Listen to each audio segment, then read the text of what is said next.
Vamos dar início aqui ao nosso estudo para a prova do TRF4. Nós vamos começar com os assuntos a respeito de fundamentos e arquitetura de computadores. A gente tem no edital os cargos de analista e técnico, de forma que a ementa do edital para os assuntos referentes a arquiteturas e organização de computadores possui uma interseção. Então, tanto o cargo de analista quanto o de técnico possuem conceitos que existem tanto numa ementa quanto na outra, de um cargo quanto do outro, e também cada um tem algumas especificidades menores.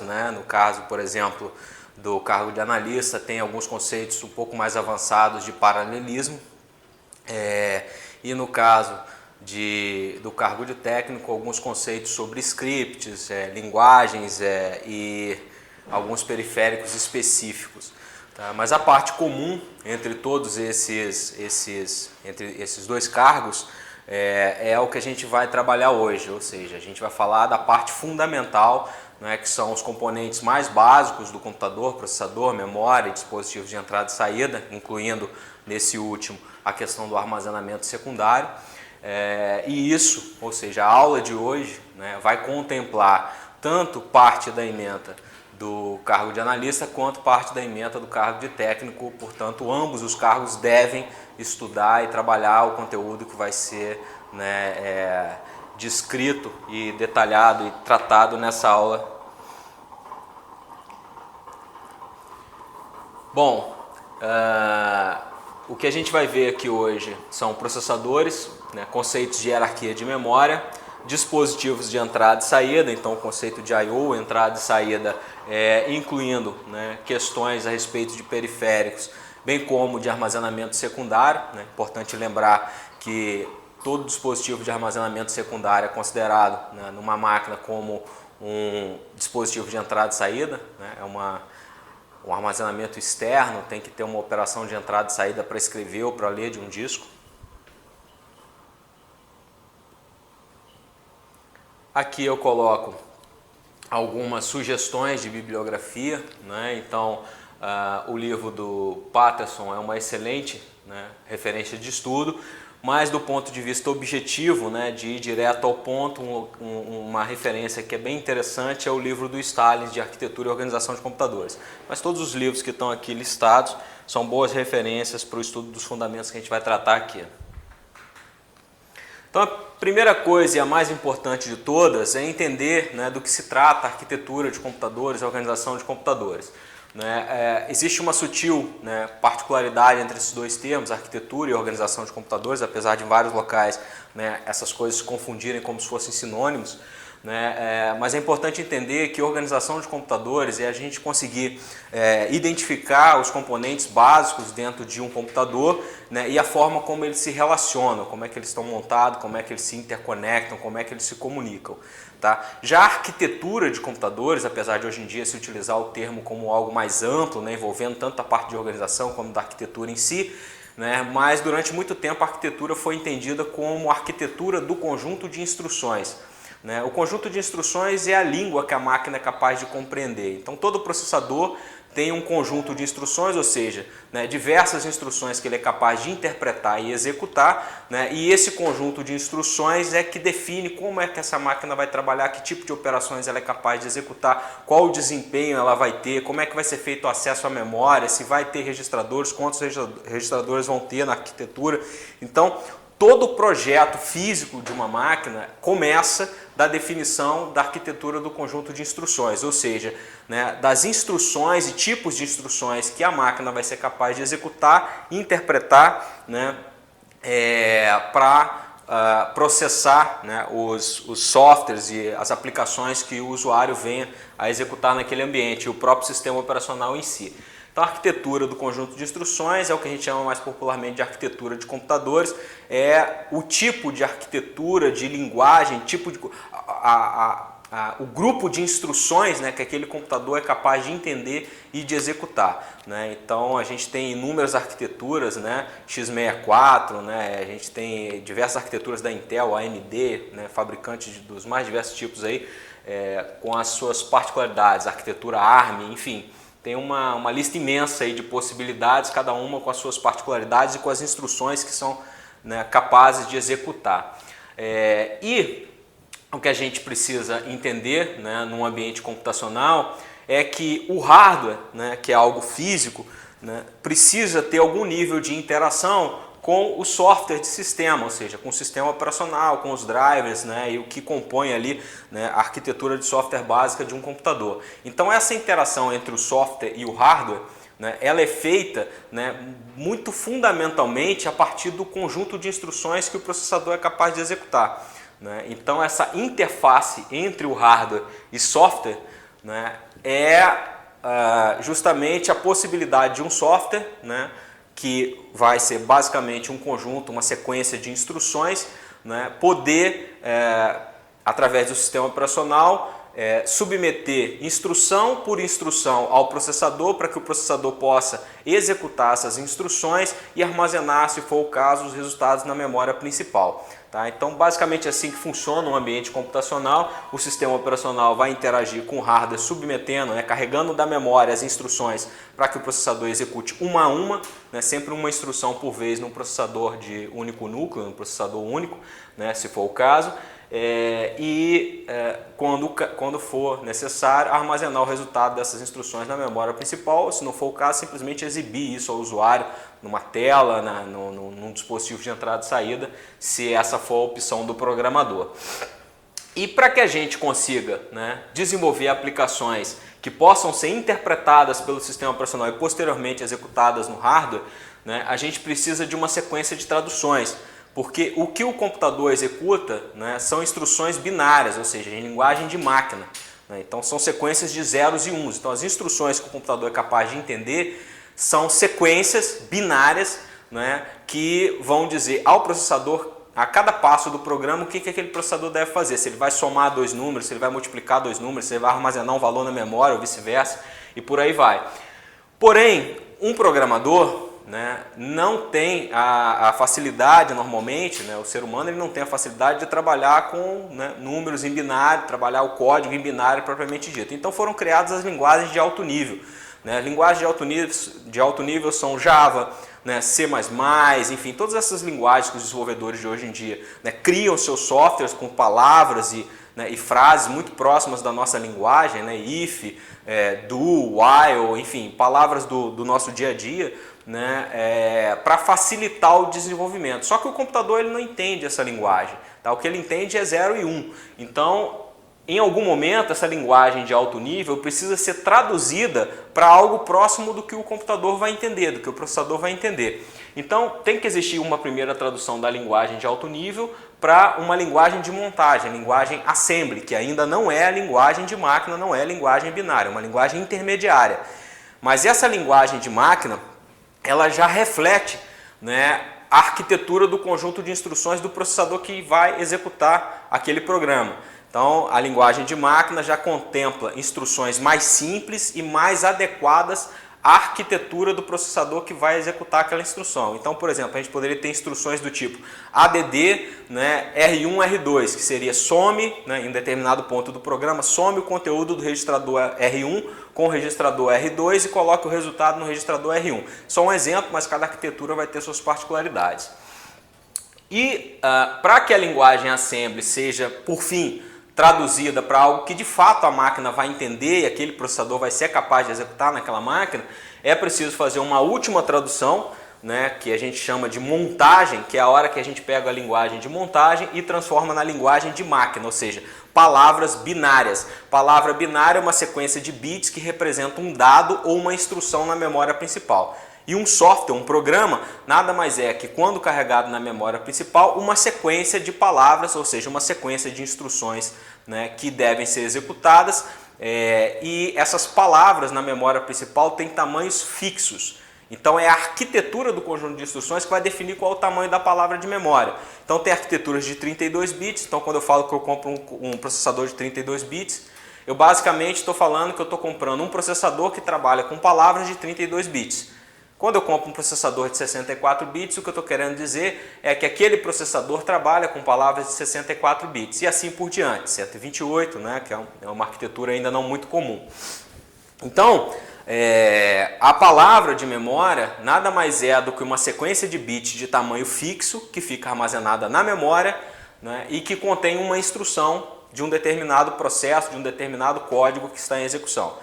Então, o código é uma sequência de instruções, cada instrução fica armazenada numa palavra de memória, que tem tamanho fixo, né? E quando um processo é carregado, né? Ou seja, quando um programa é carregado em memória, e aí a gente começa a chamar ele de processo, né? Esse processo é composto por uma sequência de instruções, cada instrução armazenada numa palavra de memória, bem como os dados, né, que vão ser utilizados por esse programa. Então, tem uma questão a respeito dessa conceituação básica, que é, nos microcomputadores, a quantidade de bits que é tratada em cada ciclo de processamento, independentemente do processador utilizado, é conhecida como, resposta aqui, letra D, palavra. A gente acabou de descrever, né? Então, todo programa carregado na memória, né? Quando ele está carregado na memória, a gente passa a chamar aquele programa de processo. É um processo que está em execução e controlado pelo sistema operacional. Então, o processo nada mais é do que uma sequência de instruções, cada instrução está armazenada numa palavra de memória, ou seja, é uma sequência de bits de tamanho fixo na memória principal.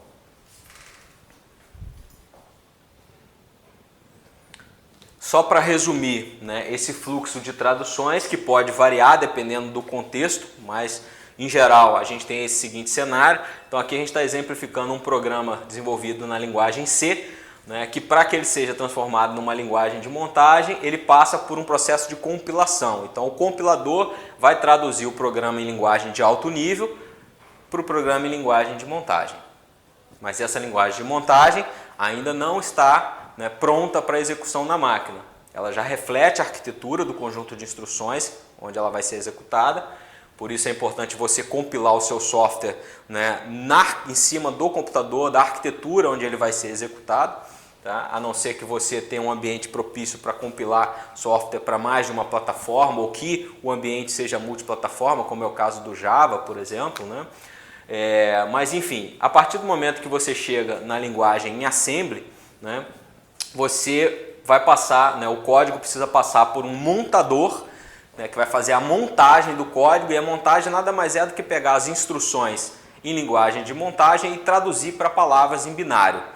Então, a partir do momento que você tem um código em binário, você já pode chamar ele de código em linguagem de máquina. Não confundir montagem com linguagem de máquina. Montagem é um código intermediário. Linguagem de máquina é a linguagem final, é o código binário que o processador é capaz de executar. Tem alguns pontos aqui mais específicos, que é o caso aqui, por exemplo, de a gente ter que passar esse código em algum momento num link editor ou num linker. O que o linker faz? Não muito raramente o desenvolvedor utiliza bibliotecas externas ao código dele. Então ele tem o código dele, mas ele se aproveita de algumas bibliotecas que já foram desenvolvidas por outras, né, por terceiros, né, e ele invoca, né, ele inclui essas bibliotecas no código dele. Na hora de compilar esse código ou na hora de montar, esse processo pode ocorrer aqui tanto, né, no processo de montagem quanto no próprio processo de execução. Essa ligação é feita pelo linker. O que ele faz? Pega o código do desenvolvedor e liga ele, ou seja, né, junta, né, com as bibliotecas que foram utilizadas por aquele desenvolvedor para gerar um único código final que vai virar o programa completo em linguagem de máquina. Esse programa, quando invocado pelo usuário, né, instalado, né, no computador do usuário, quando ele é invocado, o loader faz o carregamento dele do disco para a memória principal, e aí esse programa passa a ser um processo sendo controlado pelo sistema operacional. E aí o processador vai começar a executar esse código até o final, até que, né, alguma condição de interrupção ocorra, né, uma condição de interrupção ou alguma exceção ocorra e impeça a conclusão do código, se for o caso. Então aqui a gente tem a nossa primeira questão, né, do TRF4, FCC. A gente vai fazer todas as questões dos últimos concursos, tanto de analista quanto técnico da FCC TRF4, e vai fazer algumas outras questões de bancas outras questões da banca FCC a respeito de arquitetura de computadores, e quando necessário complementar com algumas questões de outras bancas só para poder formalizar, né, e sedimentar algum conceito específico, né? São questões que eu entendo que são didáticas o suficiente para poder encaixar em alguns pontos dessa e das outras aulas. Então essa questão aqui diz o seguinte: sobre as linguagens de programação, é correto afirmar: linguagem de alto nível cumprem tarefas mais substanciais com um número menor de comandos, mas exigem programas tradutores denominados compiladores para converter o programa em linguagem de alto nível para a linguagem de máquina. A letra B diz: um computador pode entender qualquer linguagem de máquina, pois a linguagem de máquina não é definida no projeto de hardware do computador. Essa afirmação não faz sentido, porque a linguagem de máquina que o computador é capaz de entender, ela está diretamente relacionada à arquitetura que aquele processador, né, que a arquitetura do conjunto de instruções que aquele processador é capaz de executar. A letra C diz: programadores podem escrever instruções em várias linguagens e todas são entendidas diretamente pelos computadores, o que também não é o caso, porque precisa de um processo de tradução. Letra D: software escrito em linguagem de máquina são portáveis. Bom, se é linguagem de máquina, se eu portar de uma arquitetura para outra, ele não vai funcionar porque ele já foi compilado para uma determinada arquitetura. Letra E: interpretadores são programas que convertem códigos escritos em linguagem de alto nível para programas em linguagem de máquina.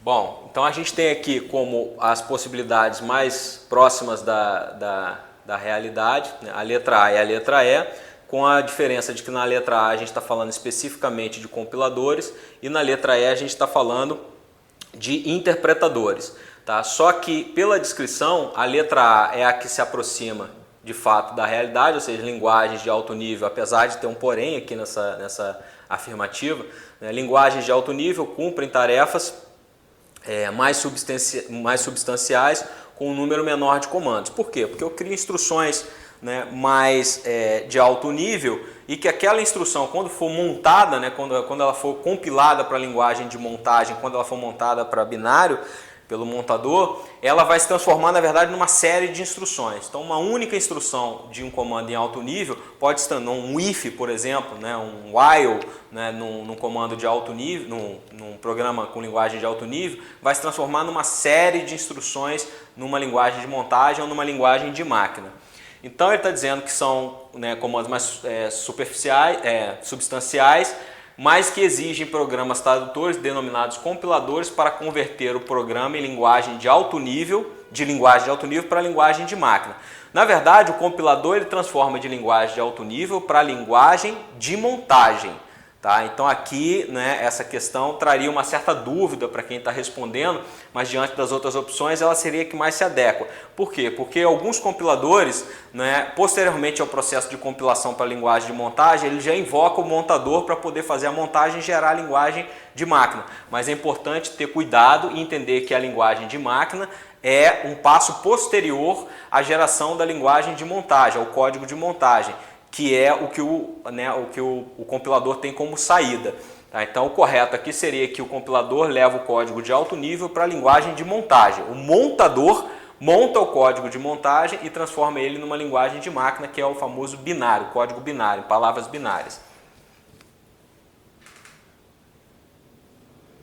Já o interpretador, ele não converte código escrito, a sutileza da letra E, que impede que a gente marque a letra E, o interpretador ele tem um papel semelhante ao do compilador, tá? Com a seguinte diferença: o compilador, quando você executa, ele gera um código final, um código de saída, né? O código objeto, que a gente fala em linguagem de montagem, e a partir daí você não precisa compilar mais aquele código, a não ser que haja uma alteração nas instruções que ele possui.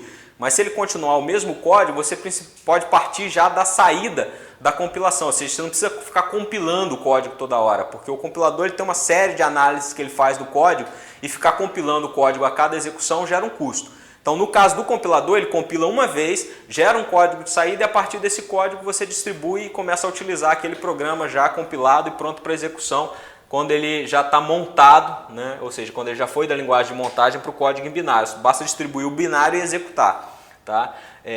Já o interpretador, ele, toda vez que o código vai ser executado, ele interpreta o código por completo, ou seja, ele analisa o código, vê se instrução por instrução, se a instrução está sintaticamente, semanticamente correta, né, que são as análises que esses compiladores e interpretadores fazem. Então, a diferença é, o compilador ele analisa o código inteiro, se houver algum erro ele não completa a compilação. Mas quando ele consegue completar a compilação, o código fica pronto para ser executado a qualquer momento. Então basta pegar aquele código objeto, gerar o binário e distribuir, que qualquer usuário usando a mesma arquitetura onde foi gerado aquele código vai poder executar.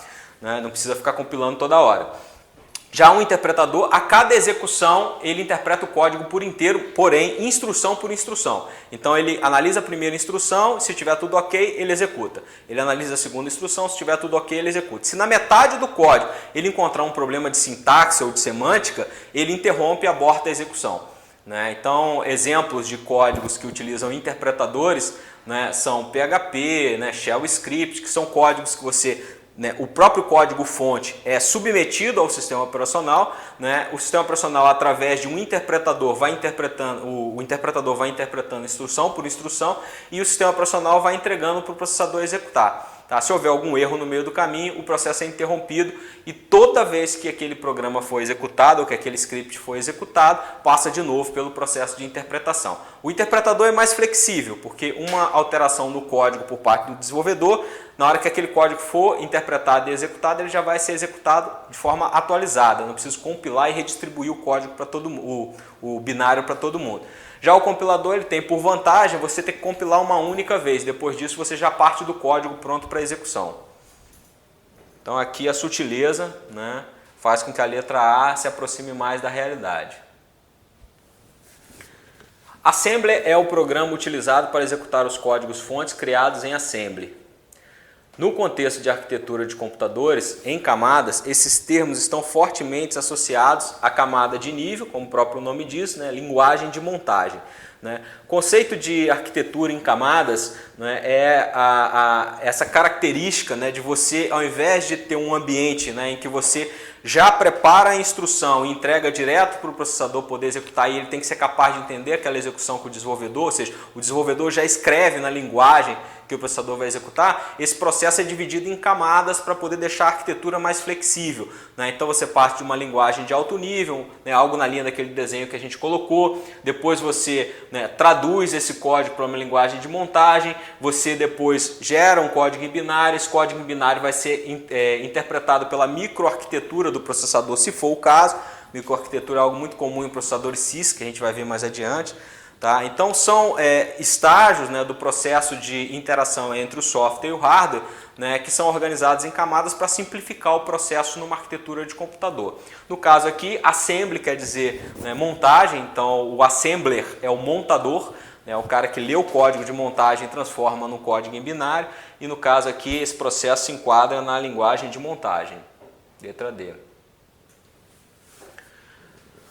Bom, dito, né, algo a respeito da base da arquitetura de computadores, né, que é essa definição do que é arquitetura de computadores, a arquitetura do conjunto de instruções, né, o software como uma sequência de instruções, de palavras binárias, né, a gente precisa agora entender um pouco da organização dos computadores, ou seja, que componentes existem dentro de um computador e como é que eles interagem. Então, existe um modelo muito comum na literatura e na prática, né, na execução, na criação das máquinas computacionais, que são as máquinas de von Neumann.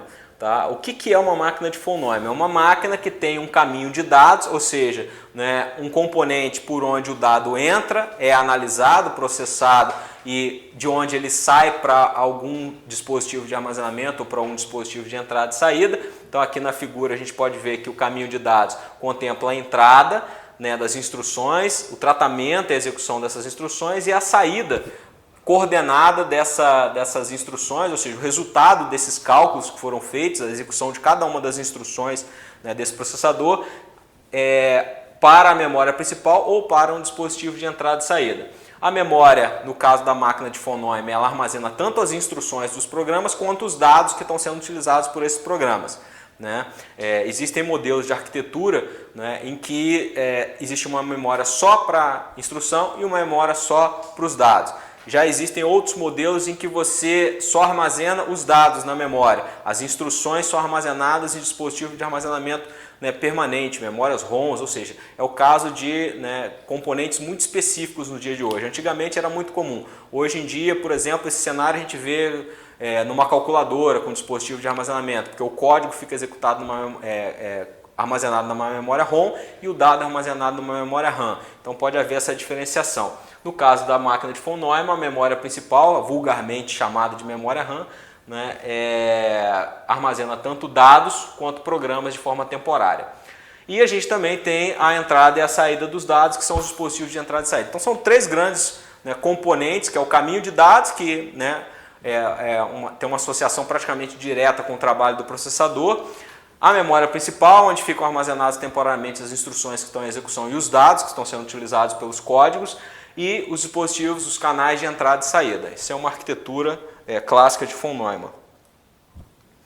Caiu uma questão, né, em 2010 sobre esse conceito, né?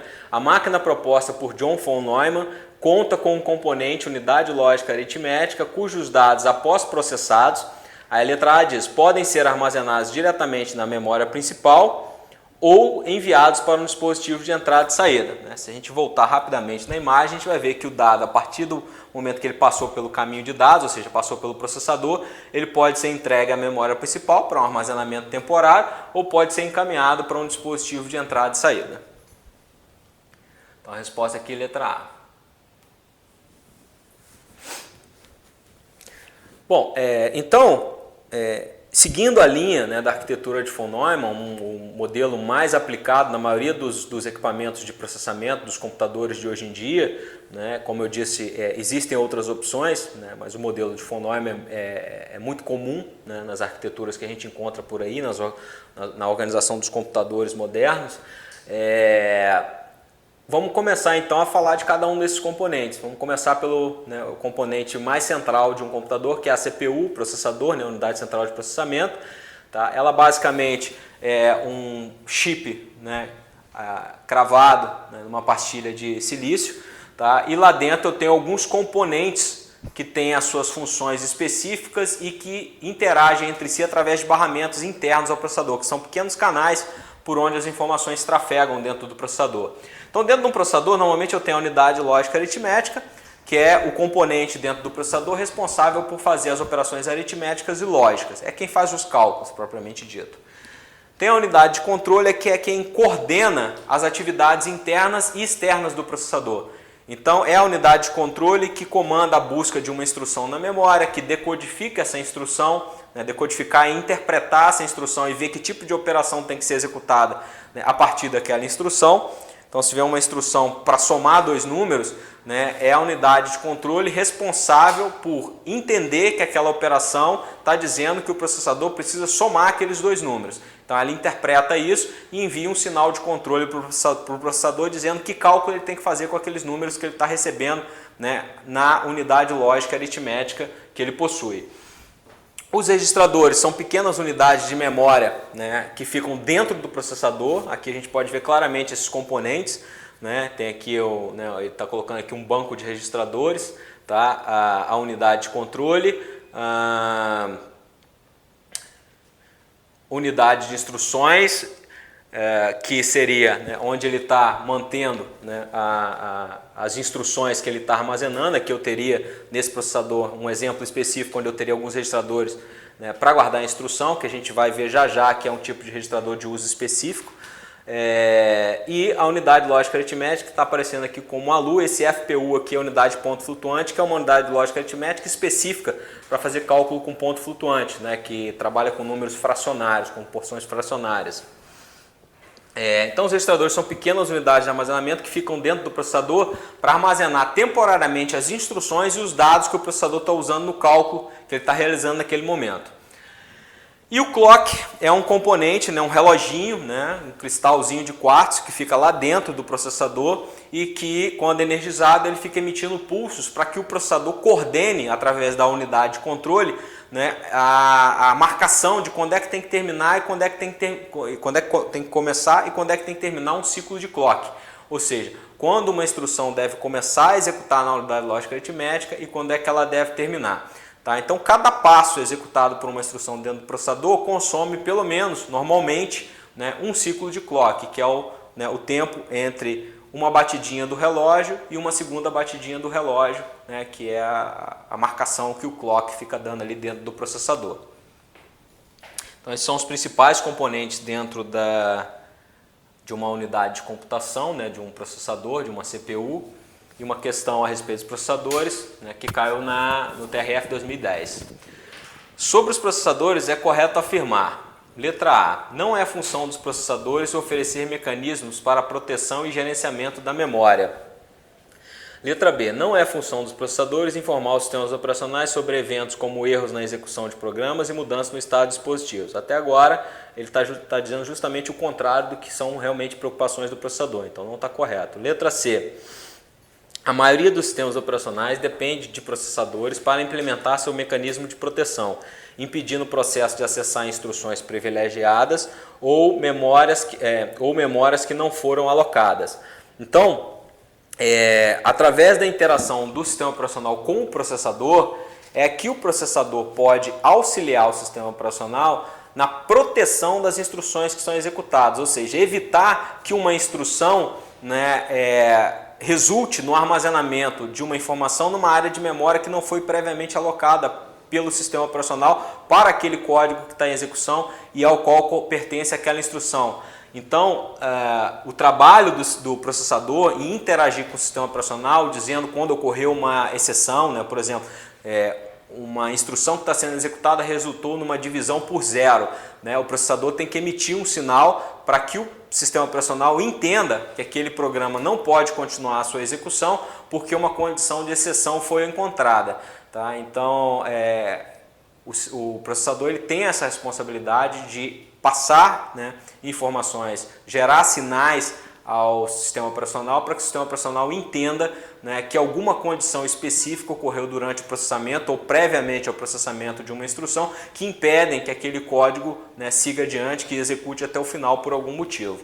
Então, protegendo, né, o sistema como um todo, né, de situações, né, que possam levar ao travamento do sistema operacional por completo. Então, acessar uma área de memória que não estava previamente alocada, você pode acabar violando a área de execução de um outro código e acabar criando uma condição inesperada, né, e impedir o sistema operacional de manter a sua execução e de interagir corretamente com o usuário e suas aplicações. A resposta aqui, letra C. Tecnologia que aumenta a frequência do clock para melhorar o desempenho dos núcleos ativos quando o processador detecta que está abaixo de sua capacidade, temperatura ou limites. Bom, essa descrição dele, né, ou seja, eu tenho um processador que está executando numa determinada frequência. A frequência é, né, a frequência do clock. Né? Quanto mais rápido o reloginho do clock bate, maior a frequência do processador. Então, né, um processador de 2 GHz tem uma frequência menor, ou seja, o clock, né, trabalha numa velocidade menor do que um processador de 3 GHz, por exemplo. Quanto maior a frequência, né, maior é a velocidade de processamento daquele processador, ou seja, ele consegue executar mais instruções por unidade de tempo, porque cada instrução para ser executada precisa, né, consumir pelo menos um ciclo de clock. Dependendo da arquitetura, consome até vários ciclos de clock. Então, quanto maior a frequência do processador, mais rápido as instruções vão sendo executadas, mais rápido aquele código vai dar um resultado. E o tipo de artifício, né, vamos chamar dessa forma, que permite que um processador que trabalhe numa frequência determinada, né, em momentos em que ele detecta que ele precisa de mais capacidade de processamento, ele aumente a frequência do ciclo a frequência de clock, ou seja, aumenta a frequência, né, em que ele passa de um ciclo para outro, né? Então o processador trabalha a 2.8 GHz, em determinado momento ele percebe que aquilo ali não está sendo suficiente para ele entregar o desempenho necessário para as aplicações do usuário que estão em execução. Então ele aumenta, né, ele faz um overclock dinâmico né, no seu mapeamento interno de pulsos, né, ou seja, ele aumenta a frequência de clock, permitindo que o desempenho melhore e consiga atender a demanda do usuário naquele determinado momento. Esse tipo de característica é comum nos processadores da Intel, linha i5, i7, né, e o nome dessa estratégia é Turbo Boost. Tá? O Turbo Boost faz exatamente esse upgrade, né, instantâneo da capacidade de processamento, aumentando os ciclos de clock, aumentando a frequência de clock do processador, sempre que a demanda é maior do que o que ele está conseguindo atender, ou seja, quando ele está precisando de mais desempenho do processador. Quando está em momentos de ociosidade ou em momentos em que as aplicações não estão demandando tanto processamento, o Turbo Boost fica, né, o Turbo Boost não é necessário, ou seja, o clock da máquina fica no nível estabilizado, no nível fixo. Quando a demanda aumenta, precisa de mais desempenho, o Turbo Boost aumenta a frequência de clock dinamicamente para que o computador entregue mais desempenho ao usuário final. A pergunta é, por que o processador não deixa o Turbo Boost ativo o tempo inteiro? Porque toda vez que você aumenta a frequência do ciclo de clock, você acaba aumentando a temperatura e o consumo energético. Tá? Você está trabalhando uma frequência maior, você aquece mais o processador. Então deixar isso ativo o tempo inteiro não é razoável, mas ativar em determinados momentos, você acaba entregando melhor desempenho ao usuário e, em contrapartida, não, né, como você desativa assim que a demanda diminui, você não mantém o processador no nível de aquecimento muito significativo. Então a resposta aqui é letra B. Com relação aos registradores que existem dentro de um processador, existem, dependendo da arquitetura, né, e da organização de um determinado computador, existem diversos tipos de registradores dentro do processador daquela máquina. Tá? É muito comum, né, na maioria das arquiteturas, terem pelo menos esses 4 tipos de registradores aqui, que são o contador de instrução, registrador de endereço de memória e registrador de dados de memória. Qual é a função desses 4 essenciais registradores dentro de um computador? O contador de instruções, ele mantém o endereço da próxima instrução que tem que ser executada pelo processador. Então, enquanto o processador está executando uma instrução, ele já está com um ponteiro para a próxima instrução que será executada em seguida. Então, esse ponteiro fica armazenado no contador de instruções, ou PC, Program Counter, né? Uma outra forma de chamar esse registrador. O registrador de instrução armazena a instrução que foi carregada da memória principal para ser executada naquele momento. Então, ali no registrador de instrução está armazenada a instrução que está em execução naquele momento no processador, não a próxima, a que está em execução.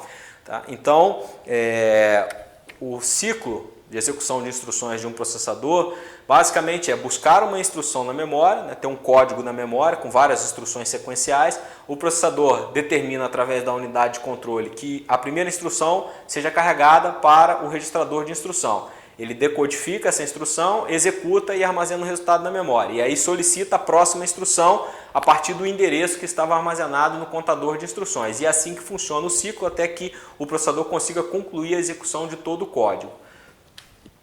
O registrador de endereço de memória, ele armazena, né, temporariamente um endereço de memória que vai atravessar o barramento do processador para a memória principal para indicar à memória principal qual é o endereço que vai ser acessado pelo processador naquele determinado momento.